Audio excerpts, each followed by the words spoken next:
komitmen tetap dari awal komisi yang membidangi perburuhan. Apakah buruh itu sudah menikmati dan merasakan hasil dari pembangunan itu? Hasil dari keringat mereka masih sangat jauh.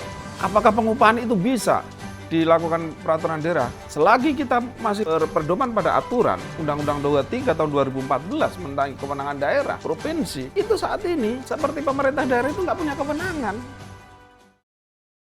Pencinta Batapos, berjumpa kembali dengan saya Muhammad Nur dalam debat caleg Batampos. Kali ini saya ditemani Pak Juanda ya. Biasanya ditemani dengan Cahaya Simanjuntak, namun kali ini tidak berhalangan ya. Ini sudah kali berapa ya, Bah? Kita tandem. Ini kalau untuk debat caleg ini yang kali pertama nih. Kali pertama tuh. Iya. Kita sebelumnya kita sudah rehat libur Nataru ya, dan ini edisi yang kita lanjutkan edisi dan akan kita terus lanjutkan sampai dengan menjelang pemilihan ya. Menjelang pemilihan sampai ya berarti sampai batas waktu yang sudah ditentukan oleh KPU ya, Bang ya. Iya, betul. Kami biasanya perdapil, tapi kali ini kami membuat edisi khusus untuk caleg dengan latar belakang buruh gitu. Karena kita tahu bahwa Batam adalah daerah industri, banyak persoalan perburuhan yang belum clear sehingga butuh kita wakil-wakil nanti yang bisa memperjuangkan hak-hak buruh. Karena kita juga buruh. Iya, kita juga buruh. Baik Jo, kita perkenalkan satu-satu tamu kita kali ini. Ya dari yang pendatang baru dulu ya di dunia. Mungkin perkenalkan diri sekalian dengan mungkin hal-hal yang mungkin akan disampaikan apa, mau capai apa, dari partai mana dan segala macam. Oke, langsung program? Nanti kita simpan dulu. Baik ya, Bang Saiful, silakan perkenalkan diri Bang Saiful. Baik, terima kasih. Yang pertama perkenalkan diri ya, Saiful Badri S. Nah, ini karena dipencalekan Saiful Badri S, hari-hari kan terkenal gitu. Saiful Badri Sofyan gitu ya. Oke. Kebetulan caleg dari Partai Nasdem, Dapil Batam Kota, nomor urut 11. Nomor urut 11 sedikit ya. Biar dia gampang diingat gitu ya. Banyak yang bertanya kenapa nomor 11 ya.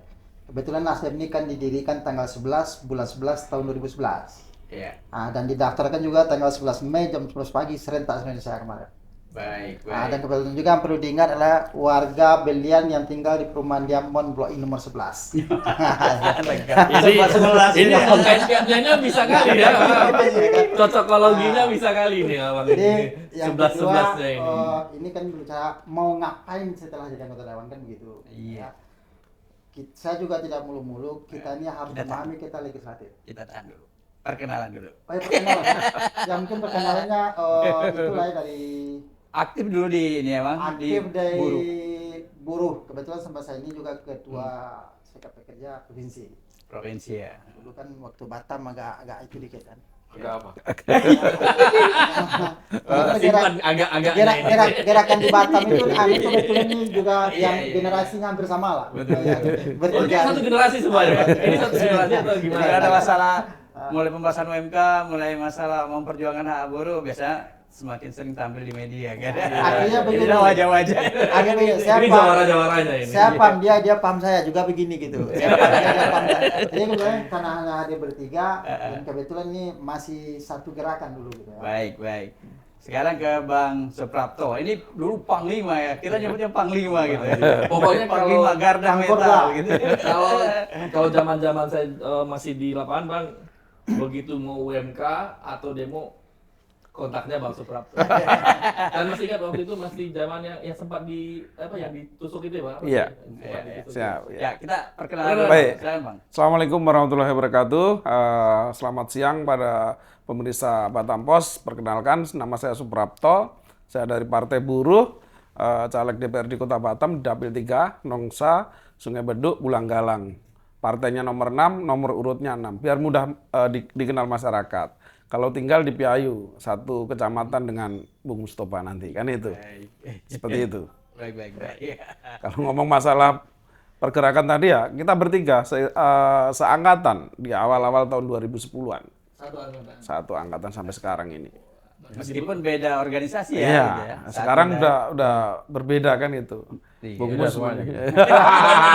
Berarti Beda. masih Politik pada perutnya politik. masih sama ya, dilahirkan dari rahim yang sama, rahim pergerakan buruh. Iya, ya. rahim. Tapi begitu sudah keluar kemana-mana, besarnya beda-beda dia Iya. jadinya. Artinya kalau untuk langkah politik ada peranan masing-masing, memilih peranan masing-masing di warna oranye atau biru kan gitu. Iya, iya.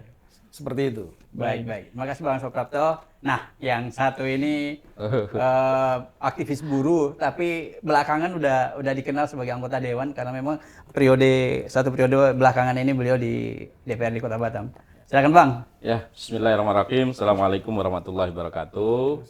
Perkenalkan, nama saya Muhammad Mustafa SHMH. Hari ini dikasih amanah untuk mencalonkan kembali.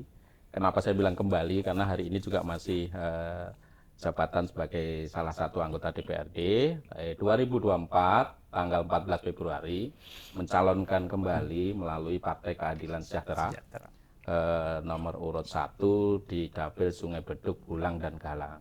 Terus kenapa saya masih diundang untuk untuk wakil buruh, ya diakui atau enggak diakui, ya, pada prinsipnya 2010 sampai 2019 saya masih ikut dalam pergerakan di perburuhan. 2010 kalau nggak salah itu saya Dewan Pengupahan, jadi 3 tahun Dewan Pengupahan.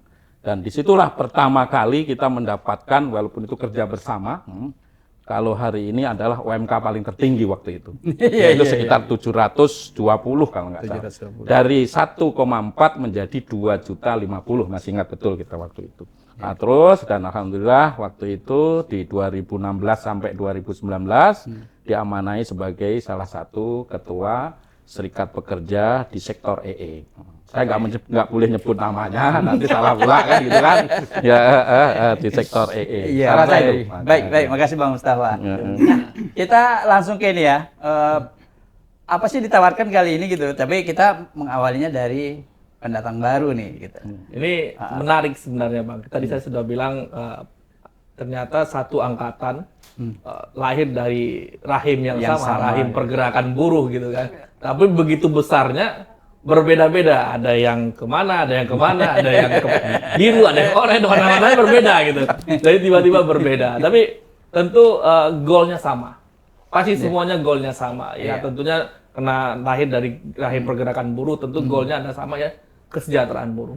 Tapi kita ingin lebih detail lagi nih program masing-masing apa yang ditawarkan untuk terutama di dapil masing-masing ya gitu. Sehingga nanti benar-benar menjadi catatan bagi pemilih bahwa layak saya memilih yang ada di sini gitu loh. Apakah memperjuangkan yang ingin dicapai para buruh? Atau hanya kepentingan partainya saja gitu. Tentunya kita tanya lebih Kita mulai dari mana nih? Panglima dulu. kita mulai dari yang sudah ini dulu. Oh, iya, iya. Bang Mustafa. Tadi kan kita mulai dari kiri kan Bang? Kita mulai dari sini dulu. Boleh Bang? Ya, Silakan Bang ada. Mustafa. Jadi sebenarnya kami tentu bukan lagi bicara visi dan misi ataupun mau ngapain ke depan. Iya. Tapi pada prinsipnya kami sudah melakukan. Jadi setelah masuk ke DPRD, jadi perlu diingat bahwa ada kewenangan kita itu dibatasi oleh kewenangan yang lain. Nah, ini yang harus dipahami seluruh rakyat. Contoh nih, saat kita berangkat dari dapil, paling pertama yang harus dia kerjakan adalah keberadaan dia seorang anggota dewan. Mampu seperti apa dia melakukan di dapilnya. Kalau secara buruh, secara general, itu tentu itu bicara tentang kebijakan, policy. Tapi kalau bicara nanti kita wakil dari dapil, itu akan dinilai yang pertama adalah kader buruh yang sudah jadi anggota dewan ini punya kompeten nggak sebagai seorang anggota DPRD. Cara mengukurnya bukan semata-mata hanya kepentingan buruh. Ternyata secara masyarakat menyeluruh, dia diakuin mampu berbuat menyeluruh general, bukan satu golongan aja. Nah, maka pada posisi saat kita ini sudah punya kewenangan, maka tentu kita punya program di luar kebijakan yang secara undang-undang kita hanya diatur punya tiga. Yaitu budgeting, pengawasan, legislasi. Ya. kita punya dalam 3 ini tentu yang untuk dia bisa melekat di masyarakat itu ada di budgeting sama pengawasan. Budgeting contoh setiap anggota dewan itu punya kewenangan yang namanya pengguna anggaran. Menitipkan pokok-pokok pikiran yang kita dapat dari aspirasi masyarakat di dapil. Di dapil. Karena kalau loncat dapil, pokir itu tak bisa masuk barang itu di sistem. Betul. Maka nanti kita akan bicara dengan masyarakat di dapil kita di mana diusung. Lah kalau dapil di sana saat kita masuk mendapatkan aspirasi, yang ditanya rata-rata bukan masalah perburuan. Tapi yang ditanya adalah jalan saya rusak. Terus kedua, fasum saya, lapangan saya pengen dibangun. Lingkungan saya pengen nyaman di tempat tinggali, sama minta pelatihan, sama ada bantuan-bantuan hibah itu. Nah, ini tentu untuk jangka regional ya, di tingkat dapil, ini menjadi prioritas pertama dulu. Karena kalau ini nggak jalan, kita akan dihukum sama masyarakat di dapil itu. Di dapil itu nggak bakalan kita dapat mandat lagi. Nah, maka di situ dulu. Setelah itu baru naik berangkat ke secara policy sebagai seorang anggota DPRD. Maka di policy ini saya hanya akan meneruskan. Kalau dulu ini pokok-pokok pikiran itu saya bagi menjadi 3. 2 aja. 1 adalah infrastruktur. 2 adalah peningkatan SDM atau hibah. Hibah. 2 ini. Tapi di 2024 sampai 2029 ini tak pecah menjadi 3. Nanti ada infrastruktur sekitar 50%, 25% itu adalah peningkatan SDM, 25% adalah hibah barang. Hibah barang itu di mana aja. Jadi hari ini dulu nggak pernah ada terpikir oleh seorang anggota dewan, saya bisa mendampingi perguruan-perguruan silat yang ada di dapil saya. Itu bisa mendapatkan alokasi APBD dalam bentuk alat-alat yang dia butuhkan. Itu per hari ini data kami hampir 600 juta saya bisa distribusi alat-alat ke ke salah satu cabur itu. Saya coba kembangkan lagi ke cabur bola voli. Nah, di tahun ini cabur bola voli ini bisa kita coba genjot bagaimana dia bisa mendapatkan bantuan. Alhamdulillah bisa dapat bantuan hampir 300 juta dalam bentuk seragam, bola, semuanya. Makin ke sini tentu nanti kita akan melebarkan. Cuma problemnya di 2024 kenapa saya harus tambahin ada peningkatan SDM. Hari ini akuin atau nggak diakuin, kita ada pembengkakan pengangguran. Angkatan kerja yang diproduksi oleh SMK yang ada di Kota Batam yang jumlahnya 50 lebih itu tercatat mencapai 6.000 sampai 10.000 angkatan kerja. Hari ini mau kita tempatkan di mana? Kedua, migrasi dari daerah lain datang untuk dia mencari kerja di sini, nggak boleh kita tolak kalau dia datang sendiri. Tapi kalau dikoordinir oleh satu perusahaan, maka oke, regulasi harus berjalan. Maka yang dia datang sendiri, ikut saudaranya, dia punya hak yang sama dengan kita. Selama masih di NKRI, maka dia boleh kemana aja mencari pekerjaan. Maka migrasi ini juga angkanya melebihi produksi yang diproduksi oleh Kota Batam. Itu ada sekitar 14 ribuan. Maka ini mau kita tempatkan di mana? Maka salah satu adalah kita harus bikin regulasi. Bagaimana anak-anak yang sudah ada di Batam ini mendapatkan prioritas pertama. Maka saya menggunakan kewenangan yang ketiga, legislasi. Maka satu-satunya yang menyusun itu kami dengan umrah. Saya sendiri dengan umrah ada 3 anggota dewan dengan umrah untuk menyusun yang namanya rancangan peraturan daerah tentang penempatan. Dan alhamdulillah sudah selesai, tinggal fasilitasi. Kalau tidak ada halangan, tanggal 30 kita sahkan menjadi peraturan daerah. Kita tahan dulu. Ya, selesai itu. Pas selesai. Kayaknya mau panjang lagi. Ya. Nanti nggak kebagian. Ayo Bang Suprapto. Silakan Bang. Terima kasih. Kalau beliau berbicara ketika menjadi anggota dewan sudah jadi anggota dewan. Tapi pada dasarnya setiap kita yang menjadi calon itu pasti akan melakukan regulasi-regulasi yang akan apalagi kita masalah buruh khususnya di Kota Batam. Permasalahan buruh di Batam itu banyak. Masalah upah yang katanya daerah kita adalah daerah FTZ atau KEK. Buruh itu tidak menikmati hal itu. Yang menikmati adalah pengusaha, fasilitas-fasilitas. Tapi buruhnya dapat apa? Maka dari regulasi-regulasi tadi harusnya nanti ketika jadi anggota dewan adanya perda-perda itu bisa meningkatkan kesejahteraan kaum buruh, baik itu secara upah ataupun non upah. Itu satu. Yang kedua, selepas dia tidak jadi buruh seperti apa? Masalah kesehatannya. Jangan malah ketika menjadi buruh disuruh jadi peserta mandiri. Pemerintah harus hadir di sini.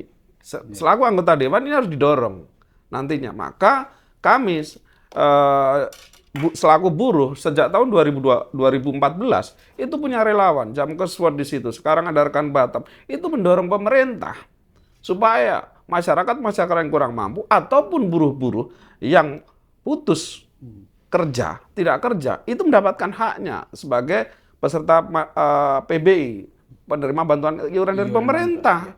Ini yang tidak terjadi saat ini. Maka ini harus didorong juga. Kalau masalah infrastruktur, budgeting itu sudah wajar sebagai kewajiban anggota dewan nantinya karena ada hak budgeting. Tapi bagi kita yang belum, pasti program-program yang bisa kita dampingi masyarakat yang tidak membutuhkan biaya. Apa? Pendampingan masyarakat kurang mampu. Pendampingan bagaimana kita mensosialisasikan masalah K3. Kita dorong. Apalagi tahun 2023 ini K3 kecelakaan kerja di Batam meningkat tajam 20% lebih.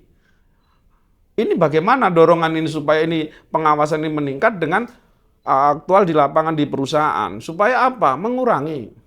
Tidak bisa kita zero kecelakaan kerja itu, mengurangi bagaimana efektivitas P2K3-nya. Makanya ketika nanti ada anggota dewan kita dari buruh-buruh yang lain, tolong ini adanya peningkatan SDM ini lewat apa? Pelatihan. P2K3 jangan selalu dibebankan oleh perusahaan juga. Pemerintah juga wajib. Karena apa? Tiap tahun pemerintah mengadakan pelatihan yang dananya tidak kecil, sampai puluhan miliar.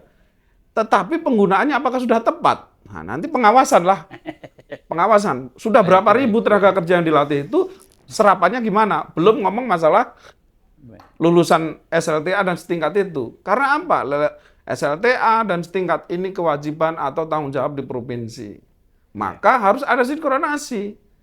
Pemerintah Kota Batam dan pemerintah provinsi. Selama ini apa? Kan aneh. 2021 sampai sekarang, Provinsi Kepri, khususnya Batam, itu indeks lowongan kerja, indeks kesempatan kerja itu nomor 1 nasional.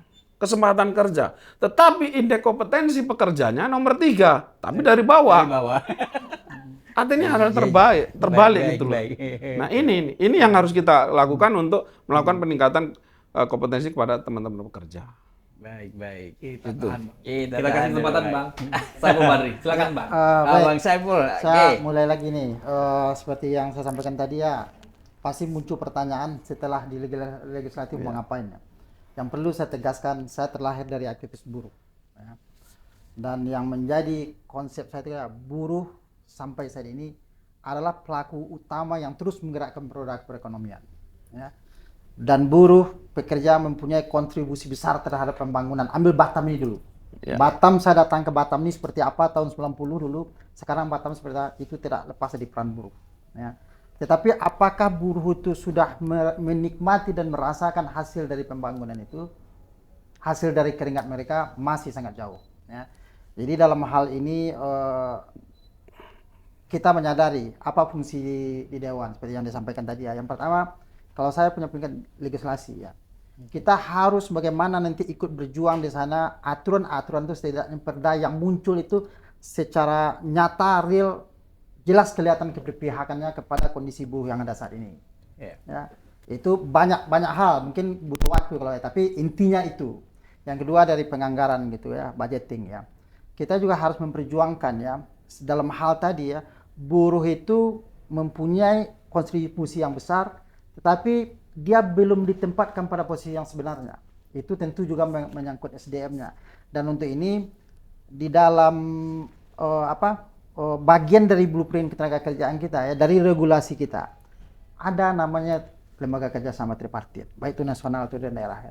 Dan ini sebenarnya kalau kita betul-betul ingin memanfaatkan ini, karena di sana ada pengusaha, ada pekerja, ada pemerintah. Apa persoalan ketenaga kerjaan kita? Apa perburuhan kita? yang sebenarnya menjadi hambatan atau bisa untuk menunjang kemajuan industri yang bermuara nanti kepada kesejahteraan kan. Dan banyak hal yang bisa dibicarakan, tapi ini pun sebenarnya keberadaan ini pun hanya sebagai formalitas saja karena ini undang-undang. Tetapi siapa yang serius untuk mengefektifkan ini gitu. Nah, dan ini mungkin masalah simpel. Tetapi kalau ini betul-betul serius kita gunakan, kita godok apa persoalan kita. Dan juga ada keseriusan kepada pemerintah sendiri, apa hasil rangkuman kita itu terintegrasi dalam kebijakan-kebijakan yang dibuat oleh pemerintah yang ada di sini gitu ya. Nah, dan sehingga saya rasa ini juga akan berubah lah. Karena ada yang salah. Serikat pekerja ya, itu sebenarnya di dalam sistem hubungan industrial sebagai alat untuk menciptakan hubungan kerja itu, hubungan industrial. Kalau undang-undangnya enak, hubungan industrial yang harmonis, dinamis dan berkeadilan. Tapi fakta yang ada, kita hanya diberikan ruang untuk bertempur antara pekerja dengan pengusaha. Dan itu bukan salah pekerja, tetapi kebijakan yang mengkondisikan seperti itu. Ini menarik yang tadi dari statement Abang bilang bahwa serikat pekerja adalah hubungan alat instrumen untuk ya. Sebenarnya. Tadi Bang, tapi sebenarnya kalau saya melihat dari tiga-tiganya goalnya sama. Goalnya kesejahteraan semuanya. Tapi tentu caranya berbeda-beda. Tapi Bang Mustafa yang sudah masuk, ternyata begitu sudah di dalam, ternyata berbeda kondisinya di dalam sana gitu kan. Tapi sebelum kita berbicara lebih jauh bagaimana nih, apakah sudah maksimal nih fungsinya Bang Mustafa atau mungkin ada sesuatu yang mungkin Bang Suprapto bilang ini rasanya belum masih diperjuangkan atau Bang Saiful berdiri, Bang Mustafa nggak kayak gini, harusnya begini Bang. Gitu ya, betul ya? Jadi begini ya, bagi saya salah satunya, dan saya sampaikan. Tapi Bang, kita rehat sejenak dulu. Baik, kita rehat setelah yang satu ini. Gitu.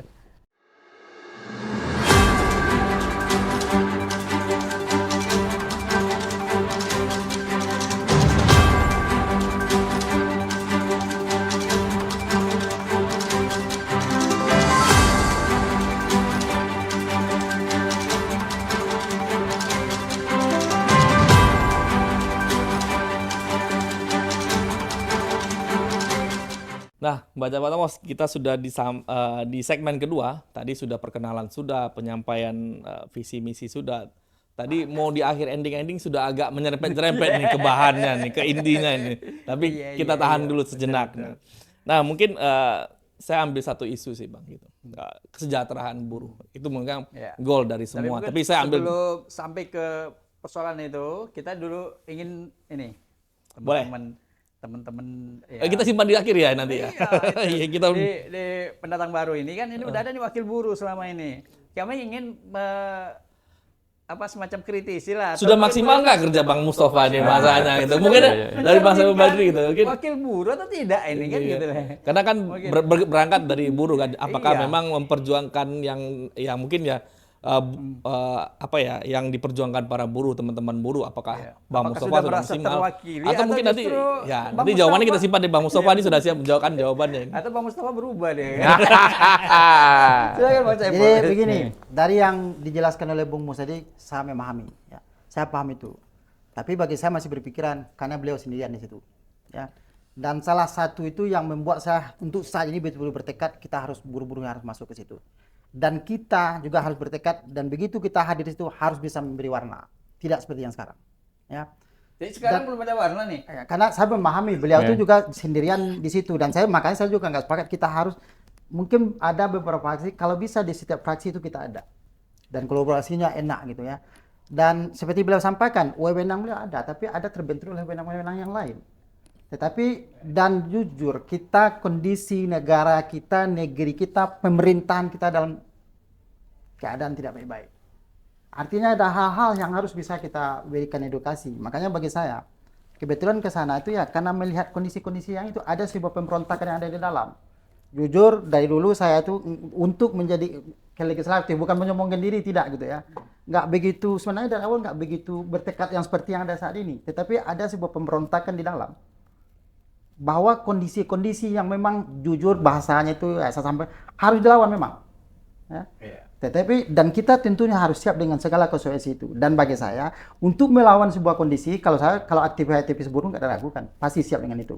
Cuman perlu ada kerjasama gitu, nggak bisa berjuang sendirian, nggak bisa.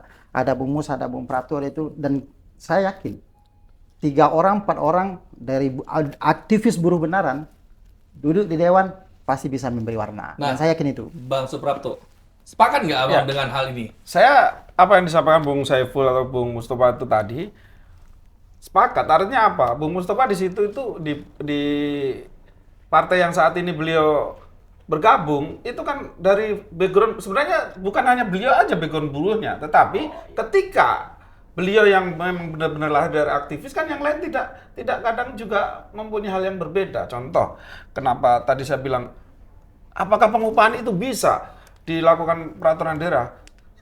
Selagi kita masih berpedoman pada aturan Undang-Undang 23 tahun 2014 tentang kewenangan daerah, provinsi, itu saat ini seperti pemerintah daerah itu nggak punya kewenangan.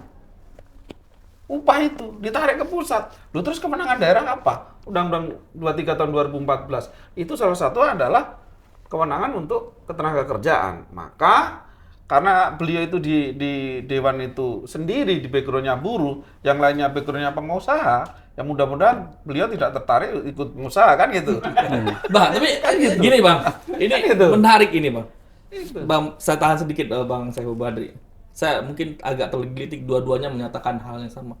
Apa sesulit itu sendirian di dewan bang? Ya, jadi begini. Yang tidak satu visi gitu ya, yang sama-sama dari Artinya ada 2 di dewan itu, salah satu adalah dia etalase dari partai politik. Ya. Yang satu fraksi aja itu akan kesulitan untuk memunculkan sesuatu yang ide baru atau inisiatif baru, karena ini harus minta persetujuan fraksi partai lain. Kalau dibilang Pak Prapto kan tadi hanya fraksi, enggak. Problemnya itu saat kita meyakinkan fraksi yang lain untuk mendukung satu usulan ini. Contoh begini, berapa kali kita ada 3 itu usulan peraturan daerah. Ini baru masuk untuk disetujui, dibahas, diusulkan. Atau yang dinamakan prolegda. Nah, prolegda itu kan baru usulan. Baru masuk nanti untuk teknis bikin naskah akademiknya. Nah, saat bikin naskah akademik, peneliti itu nggak mau kita intervensi. Kayak umrah itu nggak mau. Kalau dia bilang nabrak aturan lebih tinggi, dia akan bilang, ini nabrak aturan lebih tinggi. Kalau kita paksain, Pak, ini nanti akan masuk kotak. Akhirnya kalau itu kita paksain dengan kemampuan kita memahami aturan itu, maka kerugian pemerintah daerah itu di kisaran 400 sampai 500 juta. Kenapa? Saat pembahasan waktu disahkan nggak bisa karena nomenklatur aturan menabrak regulasi di atasnya. Yang lebih tinggi. Contoh nih, kita nggak punya kewenangan untuk ngatur itu. Contoh UMK lah. Kewenangannya ada siapa? Jelas. Pakai turunan dari Undang-Undang Omnibus Law. Dan daerah boleh nggak? Nggak boleh. Nah, ini yang perlu apa?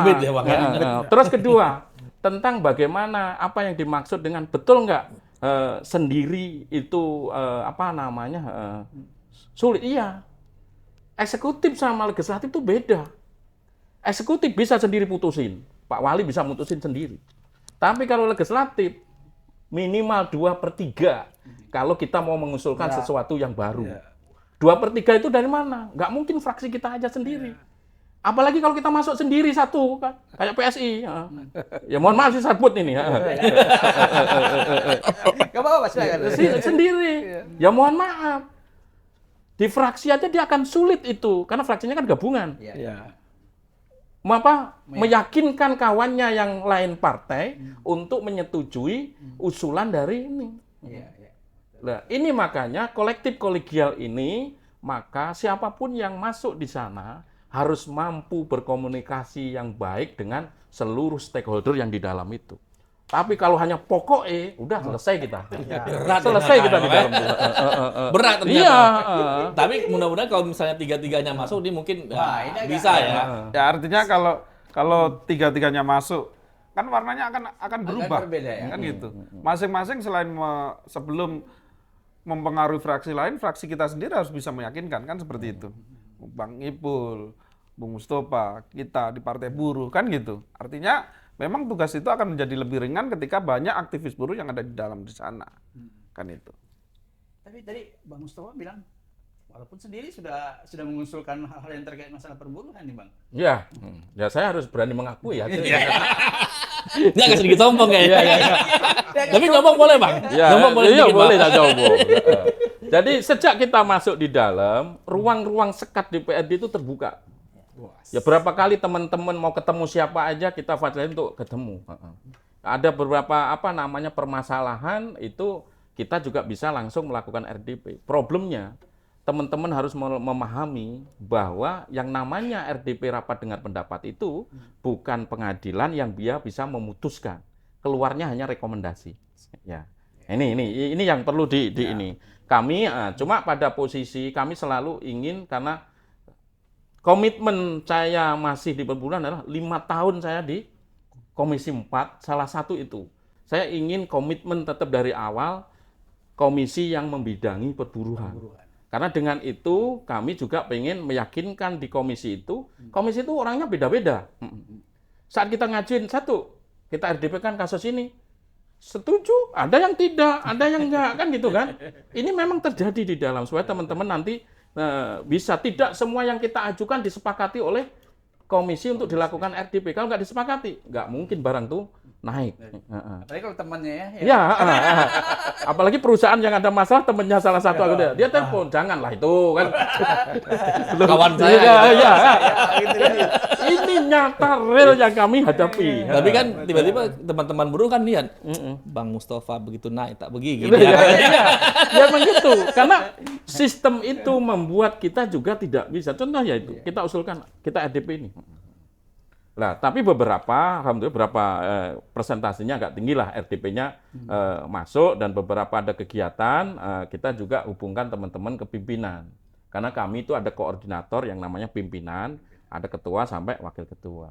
Nah, konsistennya adalah 5 tahun saya nggak pindah di Komisi 4. Komisi 4 itu komisi air mata. Isinya kenapa? Kesra. Kesejahteraan rakyat. Maka saya tadi selain untuk ketenaga kerjaan, salah satu adalah dinas kesehatan yang dikeluhkan oleh Pak Prapto tadi, sosial tadi. Maka saya bisa membantah itu. Bahwa kenapa? Coverage kita untuk seluruh penduduk Kota Batam dari 1,3 juta itu udah tercover dari campuran ya, Mandiri, KIS, terus yang PBI, maka itu sudah hampir 98,6%. Ya. Artinya apa? Kenapa? Sekarang karena kita sudah mencapai itu, tidak ada lagi kalau kita daftar BPJS itu nunggu, langsung aktif. Karena kita udah masuk coverage itu. Nah, makanya kalau masalah ternyata sosialisasi di lapangannya itu kurang, masyarakat itu waktu mohon maaf nih, karena dia kurang informasi, waktu ngurus kadang kan enggak. Dan terakhir, apabila dia memang belum tercover, ya, belum tercover BPJS, sekarang mereka bisa masuk di rumah sakit manapun dan biayanya selama dia memang keterangan tidak mampunya ada 100% ditanggung oleh pemerintah daerah. Benar ya? Nah itu, iya. Ya. Ada nemukan yang berbeda dengan Artinya beliau di legislasi bisa seperti itu ngomong, tapi aktual di lapangan banyak masyarakat yang tidak memahami hal itu. Dan pemahaman masyarakat kan tidak hanya harus, karena kan undang-undang ini masyarakat tahu atau tidak tahu, ini kan akan berjalan aturan ini. Tetapi masyarakat di hinterland, masyarakat di pinggiran itu masih banyak juga. Saya masih ingat tahun 2015 ketika pertama kali MOU Wali Kota Batam dengan BPJS mendaftarkan 105.000 penduduk kurang mampu Batam. Akhirnya diteliti oleh teman-teman BPJS menjadi tinggal 65.000. Yang 50.000 atau 40.000 ini sudah PNS dan sebagainya. Artinya memang benar mungkin 99, tetapi berapa sih sebenarnya aktualnya? Karena masih banyak masyarakat ini yang saat ini tidak tahu harus mengurus bagaimana. Karena apa? Mereka belum masuk DTKS, data terpadu kesejahteraan sosial. Ini tugasnya apa? Mereka, petugas DTKS di kelurahan ini adalah orang-orang bukan pegawai negeri, hanya relawan yang gajinya mungkin tidak sampai 500.000 per bulan. Itu. Ini harus diperjuangkan juga. Masing-masing kelurahan ada yang namanya petugas pencacah itu. 700 gajinya. Ya bukan 700 loh. 700. Tapi kerjanya mereka tiap hari harus ngurusin mereka masyarakat, mendata. Jauh. Nah, Itu. mari saya jelasin, saya jelasin. nanti, Saya ya jelasin. makanya saya Salah bilang. dia. Artinya apa? Bahwa Ya. ada hal-hal yang harus ditingkatkan. Maka itu masalah kersa. Contoh yang kedua adalah teman-teman ketika ada regulasi BPJS yang di undang-undang itu ketika dia habis kontrak ataupun kena PHK itu nomor edabunya langsung ditutup oleh perusahaan. Sehingga apa? Dia tidak menikmati yang 6 bulan yang harusnya menjadi haknya untuk menikmati gratis selama iuran 6 bulan. Ini nggak pernah terjadi. Maka bagaimana nanti daerah, teman-teman wakil rakyat juga tetap sinkronasinya ke pemerintah, nggak bisa sendiri. Karena coba tengok teman-teman yang punya masalah, mau dia di PHK, mau apa, mau ada masalah apa, pasti edabunya langsung ditutup. Kecuali kalau habis kontrak boleh lah. Ini yang bermasalah, pasti edabunya di BPJS Kesehatan harus ditutup. Dan harusnya edabunya ini nggak boleh ditutup. 6 bulan, secara 6 bulan, aturan nggak itu bisa 6 bulan. 6 bulan dan dia BPJS wajib mengcover tidak boleh ditutup ini. 6 bulan mereka, kalau 6 bulan ini tidak dapat pekerjaan, maka pemerintah daerah lah mengcover mereka BPJS, PBI, penerima bantuan iuran. Kelas 3. Kalau tadi Bung Mus bilang bahwa nggak perlu risau ketika nggak punya BPJS, betul. Yang punya kartu KTP Batam sekarang ketika sakit emergensi di UGD mereka nggak perlu. Yang penting urus Bankesda, memang benar-benar orang tidak mampu. Jangan nanti orang-orang yang punya mobil punya ini Fortuner BPJS-nya kelas 3 tapi ketika ke rumah sakit pakai Fortuner kan itu. Seperti itu banyak masih ini. Ini problem ternyata di lapangan, Pak. Ya. Jadi problemnya bukan masalah apa ya, artinya kan dari sisi penganggaran kita sudah anggarkan. Artinya kan itu policy yang sudah kita berikan ya. Kedua, artinya pada posisi implementasi di lapangan, mungkin kan ini baru random aja yang disampaikan oleh, kalau masalah data itu bisa saya pertanggungjawabkan. Berapa persen dari penduduk yang, karena data itu yang dipakai oleh BPJS untuk merubah kebijakan. Salah satu adalah saat kita mendaftarkan BPJS PBI itu, atau yang mandiri atau apa, dulu kan ada daftar tunggu ya. Sekarang karena kita ini masa ini sudah coverage-nya tercapai, tidak ada lagi daftar tunggu, maka langsung aktif dia. Tidak perlu menunggu. Ya, lah posisi ini kelebihan bagi kota-kota yang sudah secara cover itu 98% ke atas penduduknya sudah tercover oleh jaminan kesehatan. Itu yang pertama. Yang kedua, bedakan DTKS yang langsung dia pusat dengan DTKS yang ada. PBI itu tidak masuk DTKS. Ya. PBI itu hanya rekom aja dari kelurahan melalui ini. Kalau yang enggak, karena kalau sudah masuk DTKS dia harus dapat 4 program yang dari pusat. PKH, kesehatan, GIS, sama ada Indonesia Pintar. Harus 4 program ini yang dia dapat. Tapi kalau yang daerah itu enggak DTKS. Siapapun dia, selama dia mengaku miskin, tidak mampu, dan secara aktual disebutkan, maka dia punya hak untuk mendapatkan kebijakan pemerintah daerah itu, yang salah satu yang hari ini adalah bantuan iuran kesehatan melalui BPJS PBI itu. Artinya bahwa masalahnya ini sebenarnya di lapangan. Ya, kita tidak di lapangan, saya juga menghadapi itu. Karena kami ini tiap tahun secara konstitusi itu harus ketemu, kalau satu titik itu 120, ya 120 kali 6 kalikanlah 3 kali. Itu wajib hukumnya kami ketemu orang-orang itu. Nah, saat ketemu masukannya juga seperti itu. Rata-rata 1, karena mereka tidak tahu, tidak punya kendaraan. Ini mana nih? Mau ngurus itu nggak ada waktu. Kadang kan memang butuh ya. Kami juga terima kasih ada relawan-relawan yang mensupport itu. Tapi dalam tanda kutip, ada relawan-relawan yang memanfaatkan itu. Ya mohon, saya dari temuan-temuan juga banyak. Jadi dibantu kesehatannya dibantu oleh pemerintah, tapi kadang masih mungut pasien. Karena ada kendaraan itu. Nah, itu memang ada. Cuma di luar itu ya kita bahas itu. Tapi pada posisi di Komisi 4 karena ini bidang kami yang memang dimaksud, maka secara data jelas bahwa cover rate itu bisa kita pertanggungjawabkan. Tapi secara opini, kalau memang banyak masyarakat yang tidak tahunya itu bukan karena tidak tahu sama sekali, tapi bingung cara mengurusnya. Ini kemana, setelah ke RT RW kemana, ke lurah. Kedua, masalah mereka, nggak ada kendaraan, nggak ada ini. Lah, ini tentu kami juga sudah bicara sama kelurahan. Rata-rata yang ini adalah data tambahan. Mereka ini setiap Januari sampai Maret, pencacah tadi turun. Ada yang masuk ke DTKS pusat, ada yang masuk punya data kita daerah. Ternyata, Lah, wah itu. berarti ternyata nggak sesimpel itu ya, berarti problemnya lebih ini. Iya. Oh iya, lebih rumit Tapi gitu. memang betul juga ya pengawasan di lapangan. Pengawasan. Karena gini, Matanya harus gini juga. sedikit aja saya sampaikan. Kenapa saya bilang seperti itu? Karena kami dampingi hampir tiap tahun. Itu tiap akhir tahun itu masih silva dari dana ini. Artinya apa?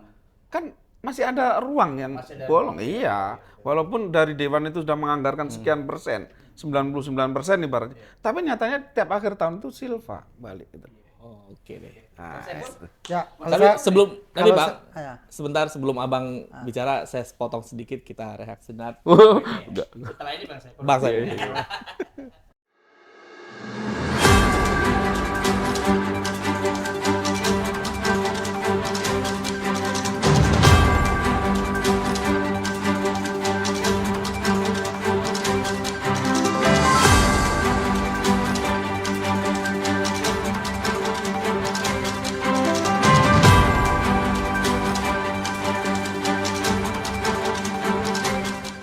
Baik, kita sudah sampai di sesi ketiga. Sebenarnya banyak sekali persoalan tenaga kerjaan, masalah perburuan yang akan kita bahas. Namun memang mungkin perlu penambahan sesi nantinya ya. Mungkin dibahas per item gitu kan. Kompleks banget bahan buruh Karena ini. masalah perburuan Kompleks sangat banget. kompleks sekali. Nah, kita ingin dulu sedikit yang agak banyak diresahkan masyarakat ini soal penempatan Ibu-ibu. tenaga kerja. Terutama ada pembatasan, beberapa perusahaan melakukan kebijakan pembatasan usia kerja gitu. Dengan syarat yang kadang-kadang belum menikah. Ya. Diutamakan berpenampilan menarik. Nah, gitu. Terus selama Tingginya sekian gitu. kontrak tidak boleh menikah Iya, dan gitu. lain-lain sebagainya. Apakah memang seperti itu? Ya, Ya, itunya. mungkin Bang Saiful dulu Ya, Bang. oke, baik, terima kasih ya. Nah ini keluhan di dapil dia nih. Kami Ya, kemarin ke dapil makanya Abang. saya tidak masuk ikut berdebat seperti yang tadi terkait masalah BJS, masalah itu ya. Karena itu hanya salah satu bagian dari sekian banyak persoalan kita. Ya. Ya. Makanya kalau kita bahas ini kita perdebatkan satu, kita selesaikan banyak persoalan-persoalan yang tidak akan sanggup kita selesaikan. Sehingga secara akar permasalahan kita itu sebenarnya apa gitu. Ya. Ya. Jadi artinya apa? Seluruh instrumen yang ada di negeri ini sudah bekerja sesuai tupoksi dengan visi misi dengan amanah yang ada dari apapun segala ceritanya kita akan berpijak kepada amanah undang-undang ya, yang mengatur segalanya gitu. Di Dewan dia sudah bekerja sesuai visi misi amanah undang-undangnya dan tupoksinya sudah bekerja. Dari pengawasan juga begitu ya. Semua persoalan-persoalan tadi akan selesai dengan sendirinya. Tapi kalau kita hanya membahas satu persatu, ini masalah lowongan kerja, ini masalah kecelakaan kerja, ini masalah BPJS, kita hanya disibukkan oleh persoalan-persoalan itu yang tidak akan pernah ada ujungnya. Makanya bagi saya sebenarnya problem kita itu, kita ini punya kesadaran yang untuk melakukan perubahan tidak. Apa persoalan kita? Kita nggak usah bicara yang secara nasional, lebih besar di Batam. Kita berbicara konteks perburuan, masyarakat kita, apa persoalannya? Perburuan ini harus dirangkum semua. Enggak, benar. Begini, perburuan itu artinya begini, kita harus melisting semua persoalan perburuan kita itu apa. Dan di mana tempat penyelesaian, dan bagaimana penyelesaian ke depan. Dan bagaimana untuk menciptakan komitmen bersama bahwa itu harus diselesaikan. Itu yang terpenting. Selesaikan daerah gitu ya. Nah, ya contoh di Batam, ada masalah perburuan ini kita listing semua, di mana dan semua harus terlibat, tripartit tadi. Ada pekerja, ada pengusaha, pemerintah, dan semua harus satu komitmen bahwa kita ingin perbaikan itu secara keseluruhan, tidak satu persatu. Kita selesaikan masalah BPJS, nanti muncul masalah diskriminasi, muncul masalah ketiga, itu udah terlalu menumpuk persoalan. Persoalan K3 ini kalau kita bahas bukan sedikit, dan begitu jauhnya melencengnya yang punya tanggung jawab untuk melakukan pengawasan itu, dan yang punya tanggung jawab terhadap persoalan-persoalan yang ada. Apakah kita merasa punya tanggung jawab di situ? Nah, makanya saya kalau saya bahas satu persatu ya. Tapi Bang, tetapi saya tidak bagi saya begini. Tapi sedikit mungkin komentarnya terkait dengan ya mungkin kita membahas di yang bagian itu pembatasan usia dan menurut Abang itu Ya, Pak adil nggak? tidak, maksud begini, itu sudah jelas dalam Undang-Undang Dasar itu sudah jelas kok. Setiap warga negara berhak untuk mendapat pekerjaan yang layak gitu. Tidak ada tuh konstitusi mengatur umur begini harus lajang, nggak ada konstitusi. Itu hanya pandai-pandai dari perangkat yang ada perusahaan dan dibiarkan. Yang punya tanggung jawab untuk mengawasi itu juga diam. Nah, apakah itu menyangkut kompeten atau menyangkut komitmen? Sebetulnya dua persoalan ini. Dari perangkat ada, taruhlah pemerintah ya, kompeten dan komitmen. Ya, pemerintah itu menyangkut eksekutif, legislatif, pemerintah.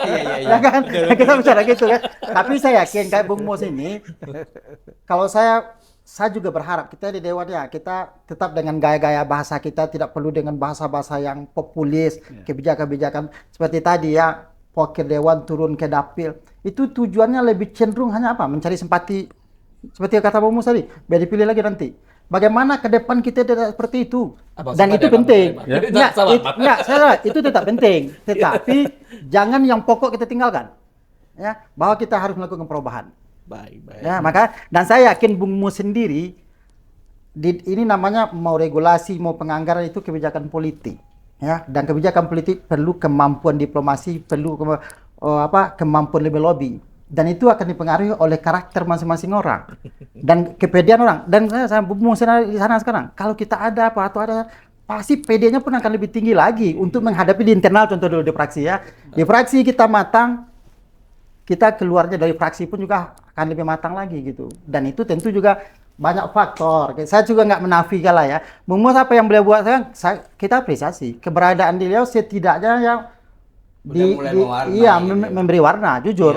Nah, dan makanya kalau ada yang lainnya, tapi partainya ya seperti saya bilang tadi, minimal kita di fraksi kita juga harus punya kemampuan untuk melakukan apa-apa yang kita inginkan tadi dulu gitu. Makanya kalau pembatasan kerja bagi saya itu sudah salah, tapi juga dibiarkan. Contoh, ada juga lowongan kerja bersedia bekerja di bawah tekanan. Apakah rakyat ini udah tahu kita tujuan untuk kesejahteraan kok tekanan dunia? Ini kan rusak dan dibiarkan. Nah, Bang Suprapto, setuju Bang? Sepakat nggak dengan ini banyak kadang-kadang syarat-syarat tuh banyak yang aneh-aneh nih Bang. Sepakat nggak Bang? Artinya sepakat, artinya syarat-syarat yang aneh. Kembali lagi secara yang makro tadi bahwa Undang-Undang 23 tahun 2014 itu kan memberi kewenangan daerah. Tapi ini dengan Undang-Undang Omnibus Law ini ditarik lagi ke pusat semuanya. Mau apa? Serikat sama pengusaha untuk berunding masalah kesejahteraan enggak akan, pasti mental semua. Dan yang lebih agak aneh lagi kan masalah upah itu gubernur dapat dan boleh atau dapat itu loh. Bisa menaikkan UMK dan bisa juga tidak menaikkan UMK gubernur itu. Nah, artinya tugas berat juga ketika kita mewarnai nanti ya mudah-mudahan 14 Februari 2024 nanti ya dari 3 warna ini bisa masuk ke legislatif semua kan. Amin. Itu. Ya sudah kan itu. Merasakan susahnya kan gitu. Amin. Pelanggaran yang menyangkut pidana aja di Batam sangat besar pelanggaran. Jadi contoh upah di UMK ya, yang melanggar undang-undang sangat besar. Iya. Sangat besar, tapi terjadi pembiaran juga kan. Ya. Dan contoh masalah tadi itu struktur skala upah lah gitu kan. Ya. Ada sih sebuah konsep yang dibikin waktu mengajukan PP harus dilampirkan tentang struktur skala upah. Tetapi pernah nggak dicek itu? Lampiran itu hanya sebagai syarat administratif untuk mengajukan peraturan perusahaan atau memang fakta dilakukan di perusahaan? Iya. Ini nggak, siapa yang mau cek itu? Dan semua tahu, cuma pura-pura nggak tahu. Nah, nih kita minta dari Pak Dewan padahal dari tadi saya deh. Silakan Bang. Iya. Ini dari tadi udah Oke. jawab ini. Kayaknya jangan sampai nggak masuk ke perda yang lagi. Silakan Bang. Jadi masuk nih. makasih Bang Juanda ya. Juanda, Bang. Jadi Ada beberapa yang perlu kita garis bawahi. Yang penting teman-teman sebelum masuk mendampingi saya ke sana, Amin ya, amin. paham teritorial yang kita mau masuk. Kenapa? Senjatanya pas Bang ya. Ada yang kita sampaikan di masa publik, kadang setelah masuk itu berbeda itu. Contoh ya, tadi saya sampaikan bahwa tata cara regulasi yang harus dibuat ya, tidak semudah kayak kita bikin peraturan RT RW kan gitu. Ide boleh dari kita, tapi harus disepakati oleh semua 50% plus 1. Maka hari ini pun melalui lab ini tentu saya terima kasih kepada rekan-rekan kami di DPRD Kota Batam yang selama ini 4 bulan terakhir menyetujui untuk perda penempatan tenaga kerja itu disepakati, dibahas, dan sampai selesai hari ini. Artinya tanpa persetujuan mereka itu akan kandas. Maka ini juga harus kita apresiasi bahwa teman-teman itu setelah butuh penjelasan dari kita sebenarnya. Jelaskan sebenarnya. Kalau kita di dalam pun nggak mampu menjelaskan, ya itu barang itu nggak akan jadi juga. Maka jelaskan, mereka paham karena kan di DPRD ini kan dia bermacam-macam latar belakang. Ada pengusaha, ada ketua organisasi yang lain ada, kayak gitu kan. Maka mereka butuh pemahaman, oh seperti ini loh, ujungnya seperti ini loh.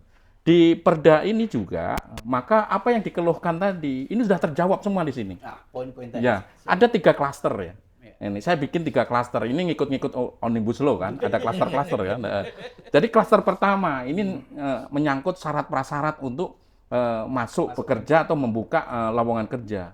Di itu sudah tidak dibolehkan lagi mencantumkan tinggi badan, fisik, semua pokoknya. Masalah itu nanti kalau dia ternyata di aktualnya butuh tingginya, itu di internal mereka. Saat dia sudah ngelamar, interview kan yang menginterview tapi yang jelas menyebut fisik semuanya itu dilarang karena itu bagian dari yang tidak bagus untuk mengedukasi ke masyarakat kan. Nah, contoh umur juga nggak boleh disebut. Maka batasan juga nggak boleh disebut. Terus mereka bertanya, kenapa? Kita juga mengambil masukan dari stakeholder ya, pengusaha. Kenapa sih harus nyebutin itu? Supaya yang ngelamar katanya kan, yang ngelamar itu tidak semua masuk. Jadi kalau banyak kan terlalu banyak yang harus diinterview. Tapi karena ini sudah menjadi kesepakatan bersama dari seluruh tim pansus untuk itu tetap dihilangkan, maka mereka harus nanti menjalankan. Ini syarat prasyarat kerja ya, itu yang tadi dikeluhkan dan masuk ke sana. Kedua, masuk ke ranah penempatan. Di klaster kedua adalah penempatan. Penempatan ini seperti apa? Pertama yang akan kena imbas adalah LPTKS. LPTKS itu lembaga penempatan tenaga kerja swasta atau tukang rekrut ya, yang dikoordinir. Maka ini betul-betul akan di-lock betul oleh pemerintah daerah karena dia dikasih kewenangan untuk tidak mengizinkan. Nah, di perda itu untuk tidak mengizinkan LPTKS itu mendatangkan orang dari luar selama di daerah kita masih ada potensi angkatan kerja yang siap ditempatkan. Nah, untuk mendukung ini, maka ada klaster ketiga, pelatihan. Pelatihan ini yang selama ini kan memang ada masalah, kita akuin. Ada masalah. Masalahnya adalah pelatihan selalu miskoordinasi dengan bidang penempatan. Kan di Disnaker itu ada 3 bidang. Bidang perselisihan, bidang penempatan, bidang pelatihan. Maka di perda itu disampaikan pelatihan wajib mendapatkan rekomendasi dari bidang penempatan. Karena penempatan ini yang akan mengkoordinir seluruh perusahaan, kamu butuh apa? Kami akan latih. Kamu butuh apa? Kami akan latih. Terutama kemarin optimalnya memang kami coba dorong mereka masuk ke manufacturing. Karena pelatihan ini sekarang lebih condong ke welder, AK3 yang ada BNSP-nya. Sedangkan manufacturing ini, dia kadang nggak butuh sertifikasi BNSP. Dia hanya butuh 2 aja, etos kerja dan disiplin. Ya, etos kerja dan disiplin. Maka pada klaster ketiga ini harapannya kalau ini nanti berjalan, maka pertama yang akan terbuka luas adalah yang selama ini diisi oleh tenaga kerja dari akad ya, antar daerah yang dari luar, totalnya itu ada sekitar, kalau saya lihat izin-izinnya yang masuk kuota itu hampir 6 sampai 7 ribu, maka itu akan terbuka di Kota Batam, bukan lagi di, mohon maaf, di Snaker Toraja, di Snaker ada Kalimantan, di Snaker di mana itu yang Sumatera Utara yang Welder kemarin. ya, terus di Snaker apa namanya Jogja. Jogja, ya. Artinya bahwa dia harus terbuka di Snaker Kota Batam. Cara di Snaker gimana? Di Snaker ternyata di bidang penempatan itu ada fasilitasi namanya. Fasilitasi antara pencari kerja dan apa namanya perusahaan yang mencari pekerja. Maka tentu didorong dengan anggaran nanti di sana. Terus kalau SDM-nya kurang berarti ditingkatkan melalui pelatihan itu. Betul kata Bung Prapto, pelatihan hari ini memang kadang hari ini dilatih, besok sudah nggak dibutuhkan di lapangan. Karena bukan request dari perusahaan yang meminta, tapi berdasarkan, mohon maaf nih, bidang pelatihan itu. Oh nih, kalau lagi welder, nah ini welder. Terus ada lagi pelatihan kayak rias, apa memang secara nomenklaturnya diizinkan, tapi kuotanya nggak boleh banyak. Rias, terus apa, bartender, kan sudah mulai lari ke sana. Kenapa kita nggak ada masuk yang ke manufacturing? Potensi manufacturing itu sekali buka lowongan 200-300 orang. Tapi mereka selalu menggunakan LPTKS untuk mencari pekerja sampai dari luar. Lah besok kalau ini sudah berjalan, maka wajib LPTKS komunikasi dengan Disnaker. Apabila dia butuh orang, dia tinggal nyampaikan untuk difasilitasi buka. Ini sanksi tidak itu? Ya? Ada sanksi. Tidak boleh. Jadi gini, Misalnya, contoh gini ya, sanksi. sanksi yang mana nih? Sanksi yang mana dulu yang ditanya? Kalau ada pelanggar itu tadi, Bang.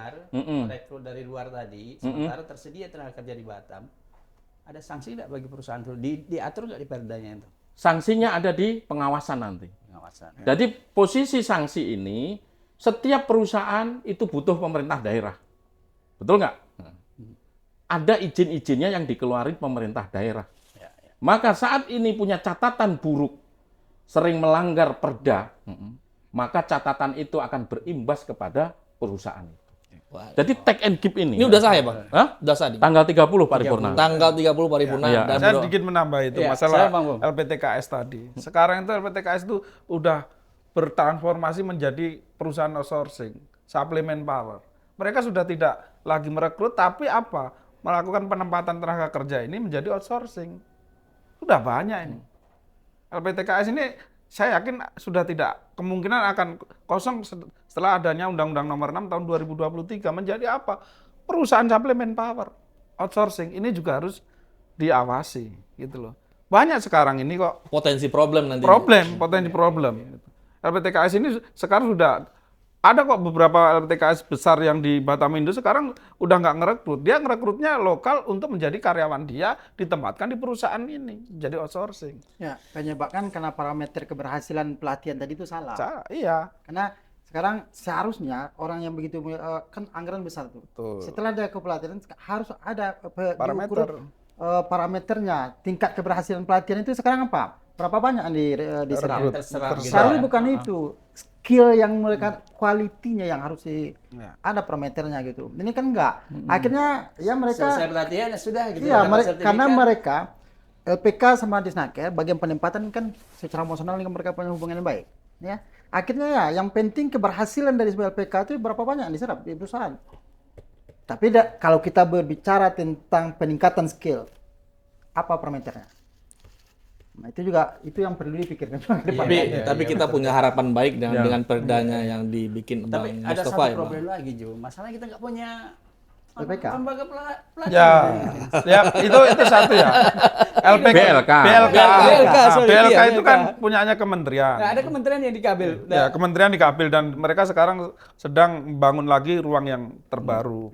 Maka kemarin saya sampaikan kepada Disnaker bagaimana Disnaker ini memanfaatkan hal itu untuk mendapatkan program peningkatan SDM di Kota Batam melalui program kementerian di sana. Jangan Tapi sampai menyesuaikan kebutuhan dong, Bang. iya sesuai kebutuhan di sini. Kalau saya itu saya hargai, tapi saya katakan itu sangat terlambat.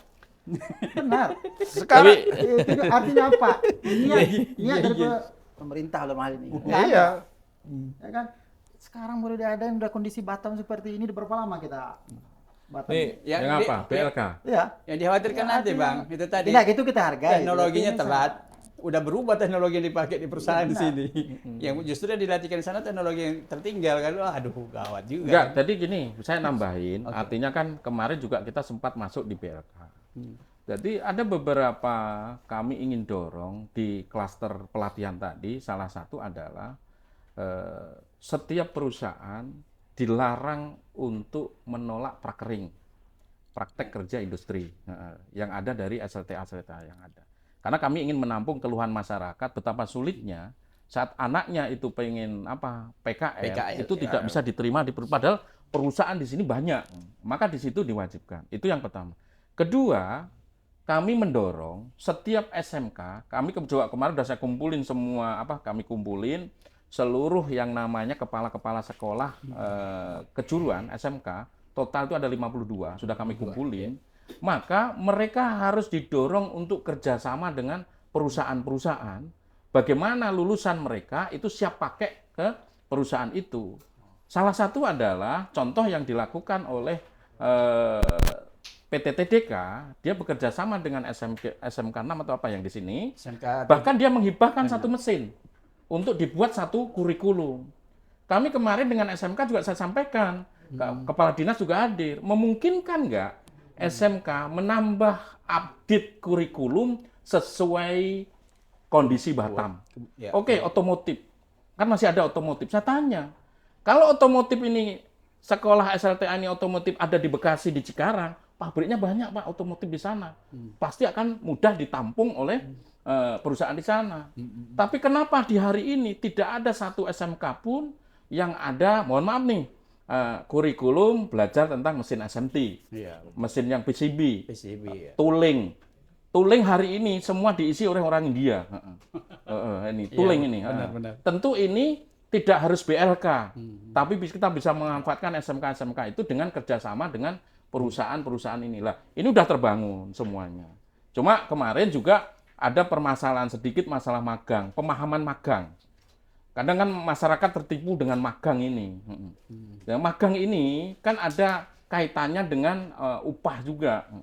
Yang direkrut itu angkatan kerja, upahnya boleh di bawah UMK 75%. Nah, magang yang kami maksud di sini adalah salah satu adalah 1 tahun terakhir SMK itu wajib dia sudah di perusahaan 1 tahun terakhir.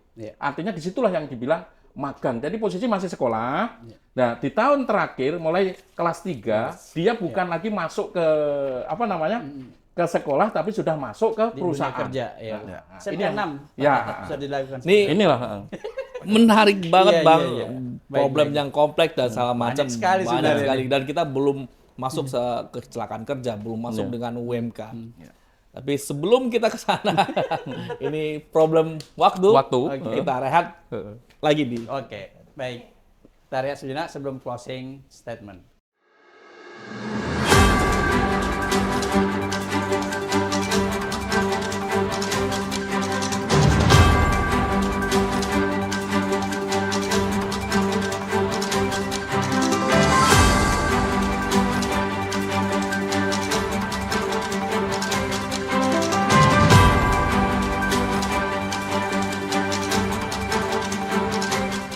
Ya, membaca Batam Pos nggak terasa sudah lebih dari 1 jam rasanya diskusi ini Bang rasanya. Tapi memang problem buruh ini tidak bisa diselesaikan dalam 1 jam ini aja Bang. Tapi yang kita harapkan mudah-mudahan diskusi atau debat kita ini bisa menjadi bahan ke depannya.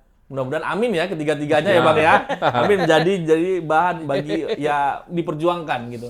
Kesejahteraan tadi BPJS. Ternyata soal syarat-syarat badan dan segala macam syarat yang aneh-aneh itu ya Bang ya. Betul. Nah, mudah-mudahan itu bisa. Dari sini tadi nampak sudah bahwa memang ketiganya punya keinginan untuk ini. Goalnya betul. ketiga-tiganya punya goal yang sama. Tinggal bagaimana menempatkan kesejahteraan kembali, buruh ya. Bagaimana cara jalannya apakah yang mendaki atau menurun atau tinggal jalan-jalannya. Tapi kalau ketiganya jadi ini ya semakin kuat lah kan. Bang Mustafa nggak sendiri lagi di sana. Mudah-mudahan ya Bang nggak sendiri lagi ya. Warnanya mungkin semakin kelihatan. Sekarang ada kawan bisa untuk ini RDP pun bisa Bang Suprapto kita RDP dulu ini kita kan bisa di kawan-kawannya enak ini. Tapi sebelum kita closing statement Bang, saya persilakan dari Bang Mustafa dulu untuk menyampaikan apa yang mungkin sudah Abang perbuat, tapi juga pilihlah nomor berapa Abang, dapil mana, dan nomor yang partai urut berapa. Silakan Bang. Silakan meyakinkan publik. Oh iya, iya, iya. Bismillahirrahmanirrahim. Nama saya Muhammad Mustafa SHMH. Saya hari ini dimandati untuk ikut berkompetisi 2024 tanggal 14 melalui Partai Keadilan Sejahtera nomor urut 1 melalui dapil Sungai Beduk, Bulang dan Galang.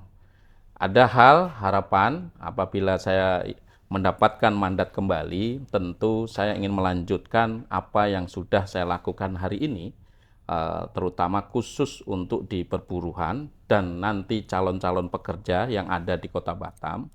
Jadi hari ini kami membuat regulasi, maka apabila nanti saya dapat kepercayaan kembali, mendapatkan mandat kembali dari masyarakat yang ada di Kota Batam, khususnya Dapil 3, maka saya ingin mengawasi betul-betul regulasi yang sudah kami buat, salah satu tentang perburuhan ini berjalan sesuai dengan harapan yang kita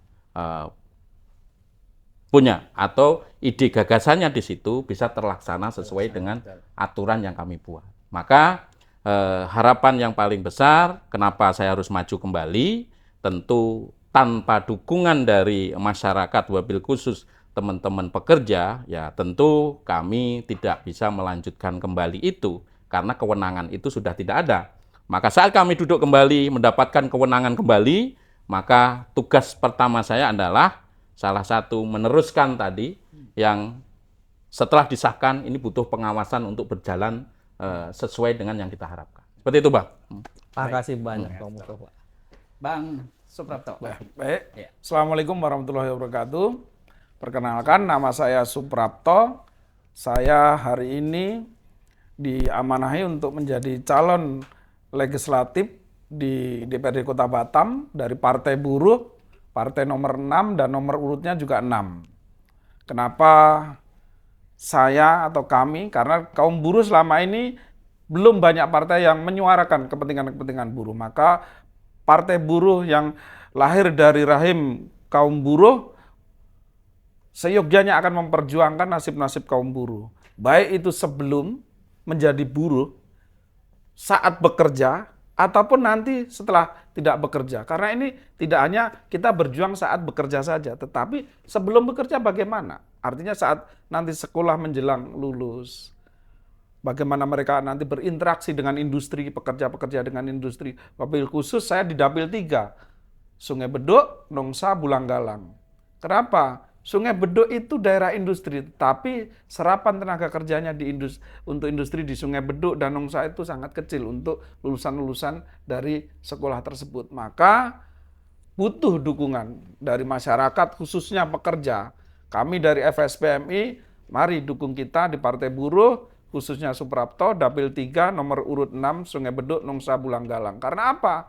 Kita kalau tidak ada di dalam parlemen, maka kita tidak bisa mewarnai ataupun mewarnai kebijakan-kebijakan pemerintah, terutama pemerintah Kota Batam. Ketika kita ada di dalam parlemen, maka kita bisa mewarnai dan bisa juga memberikan masukan secara langsung terhadap pemerintah yang saat ini kami anggap belum berpihak secara maksimal kepada kaum buruh.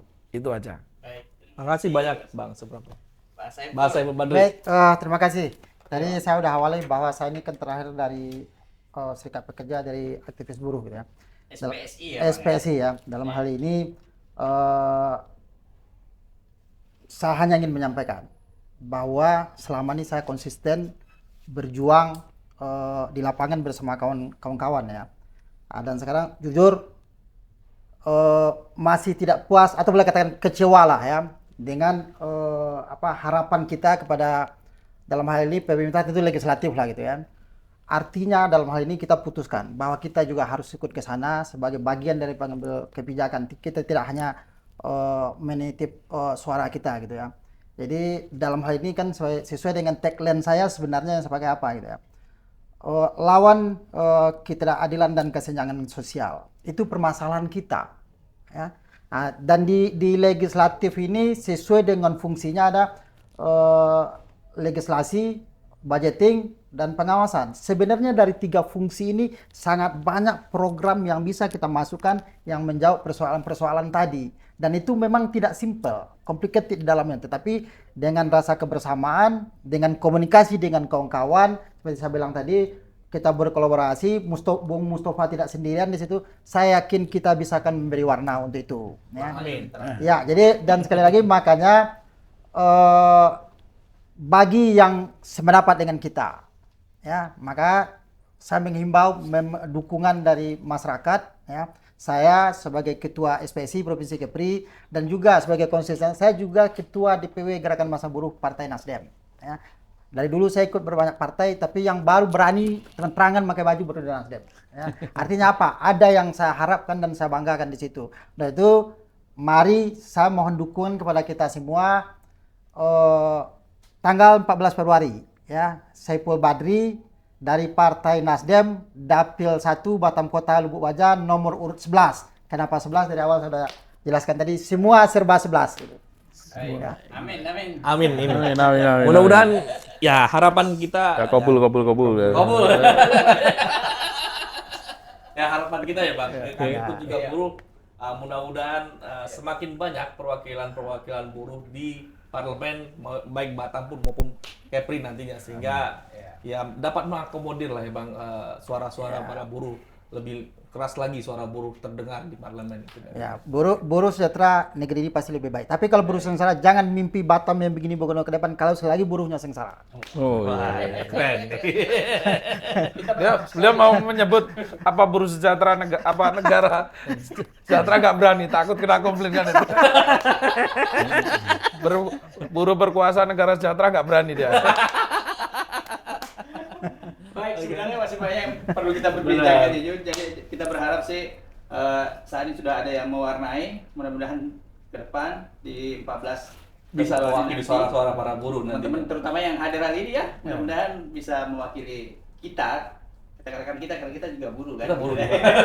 Meskipun kita buruh ini. Kita masih penerima upah. Betul. Jadi semakin banyak yang duduk di sana, semakin Baik. banyak hal yang bisa dilakukan untuk meningkatkan kesejahteraan buruh, juga hak-hak yang perlu diperjuangkan. Benar. Yuk kita tutup sampai di sini. Sampai jumpa di diskusi yang lain bersama Batam Pos. Cerdas memilih informasi hanya di Batam Pos. Assalamualaikum warahmatullahi wabarakatuh.